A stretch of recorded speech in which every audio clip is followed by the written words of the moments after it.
Hey guys, in this video, I'm going to answer some viewers' questions. And the question is, John, is there any relation to what the mayor is doing in Medellin to how things are in Sosua?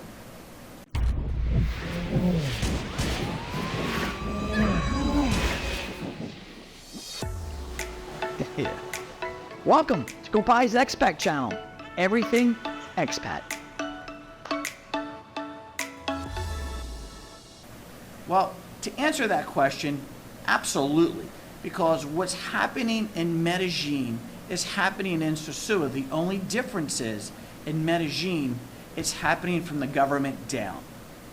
So I want to get more information about what exactly is the mayor doing and why. So what I did, I just took my time and I went to the newspaper Colombiana to find out more information other than just reading headlines that he's banning all Airbnb, short-term Airbnb.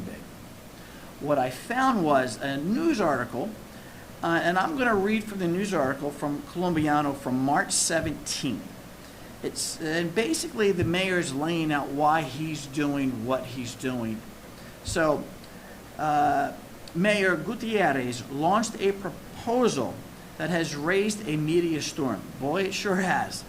In family buildings and developments, the use of apartments or houses will no longer be allowed for short-term cycle rental issues where they are dedicated to the issue of sexual exploitation and pay for play in our city, and they do not let the neighbors live in peace. That says it all right there. That relates directly to what we've been dealing with here in Sosua. If you go back and look at some of the videos that I've done on specifically Sosua, boom or bust, there's another one where I talk about the evolution of Sosua. And I pretty much talked about the same thing the mayor is talking about right here. Guys, it's a quality of life issue. It's happening in the United States as well. You have multiple cities that are banning short-term Airbnb use. People who live there year-round want to be able to sleep. They don't want to have to listen to people partying next door. It's also affecting property values. It's also affecting how the city's being representative, because not only are we having people coming down and living a vacation lifestyle in a residential neighborhood, that's exactly what's happening. They're also putting it out there on social media, and that plays a lot into it.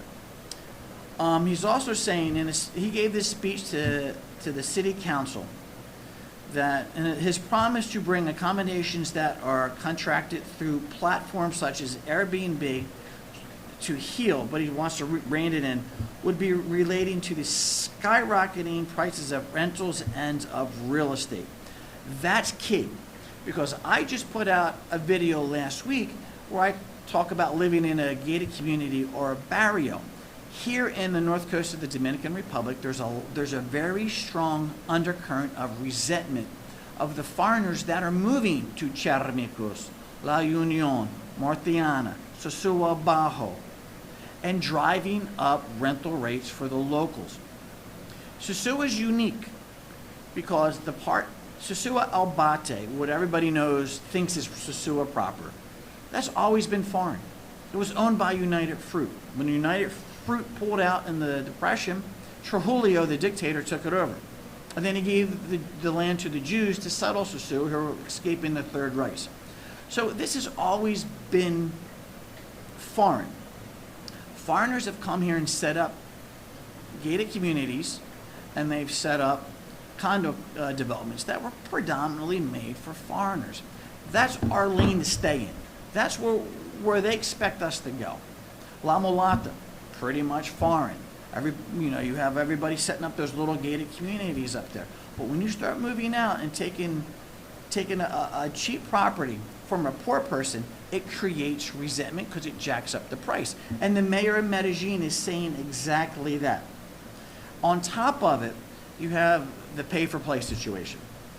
That's bringing a lot of negativity to light also. There's one thing I really want to make clear, and I know I'm going to get some backlash for this, but as foreigners, what the locals can get away with, and what we can get away with are two different things, guys. We need to keep private personal and personal private. Don't put your business in the breeze. Do not embarrass your host nation. Please don't do it. Nobody wants their dirty laundry aired out. Just because pay-for-play might be legal doesn't mean they want it broadcast all over social media. That doesn't mean they want guys creating YouTube content based solely on that subject. That has a lot to do with it. There's a strong undercurrent of negativity for the guys that are doing the creep cams down here. Stop it. The girls are getting angry. The locals are getting angry because you're embarrassing their town. You're embarrassing their home. Guys, there's going to be backlash. I've been down here 15 years, seen it before. Please, bear that in mind if you're doing it, because they know who you are. Don't think they don't. Because you're throwing it out there, guys. It's not necessary. It's just not necessary. So it's exactly what you can actually draw a comparison of what's happening in Medellin versus what's happening in Sosua. The big difference is in Medellin, the mayor's creating a cabinet position. Let me back up a little bit. About 4 years ago, I was thinking of maybe doing a Casa De Compai 2 in Medellin. And instead of getting my information from somebody on YouTube or Facebook or a private WhatsApp group, I hired a lawyer. And I sat down with a lawyer in Medellin and said, hey, this is what I do in the Dominican Republic. I'm thinking about doing it down here in Medellin. What are the laws that I need to know? And the first thing he said, if you're going to do it, you need to get licensed through the ministry office. There was an actual office that I had to register my business in to be able to conduct business. Guess what, guys? We have one here too. And all these Airbnbs that you're renting from, the vast majority are not licensed through the Ministry of Tourism. I am.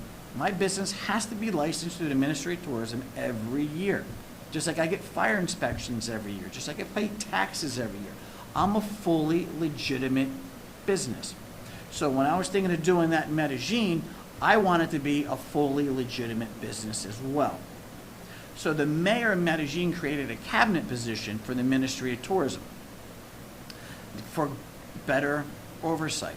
So he can, if you're all these Airbnbs, he can shut them down because they're not listed, they're not legal. That's the angle he's taken. The only difference is what we're doing down here in Sosua, it's more bottom up. Where Medellin, it's top down, where the mayor is creating a task force to do this. In Sosua, it's the people who run your gated communities and your condo complexes. They're the ones who are enforcing regulations about behavior. I'll give you an example. You have Infinity Blue, Hispaniola Beach, Residencial Hispaniola, Club Residential, Casa De Compai. They have really strict rules on how you can behave in those establishments.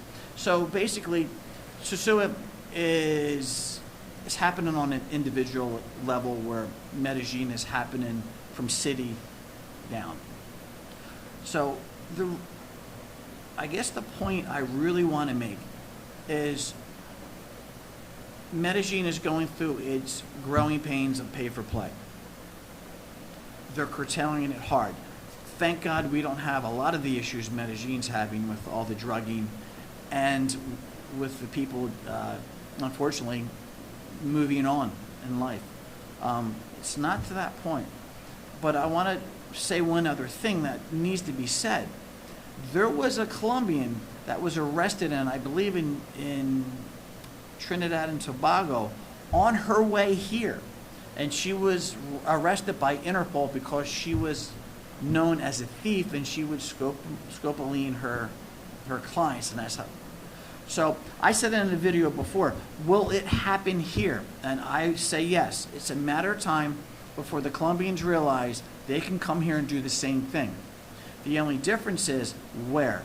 I said in a previous video They can get away with it in Santo Domingo. They will not get away with it up here on the North Coast because the local Dominicans will not put up with that. If they find out Colombians are coming in to their tourist area, we have 3 generations of tourism here. You have grandparents, parents, and grandchildren who are working in a lot of them working in the same bars, the same industry. Dominicans won't put up with it. If you know anything about Dominican culture, they will police their own. There is mob justice here, and it happens. So they will push it out. But the Colombians can do that in Santo Domingo because the foreigners are more spread out. They're not clustered like we are here in the Sosua area. So why do I think Medellin is having its problems? Because people are dying. There's too many content creators promoting the pay-for-play. And the behavior of the short-term rental market is disrupting local communities. And guess what? With the exception of people dying, we have the same situations here in Sosua, and we're having the same problems come out of that. But the difference, like I said in Sosua, is that it's the local business owners who are addressing the situation individually versus the city doing it. I hope that spreads some light on it. Listen, it's just my opinion. I'm going to leave a link down below in the descriptions to La Colombiano, where I pretty much gathered the information that I talked about, and this is a great article to read. It talks about how many units are short-term rentals there are, and it goes more in depth into what's going on in Medellin as for the pay-for-play and the exploitation of minors that I don't really want to get into in this video. But guys, quick short video. Thanks for watching. Be safe.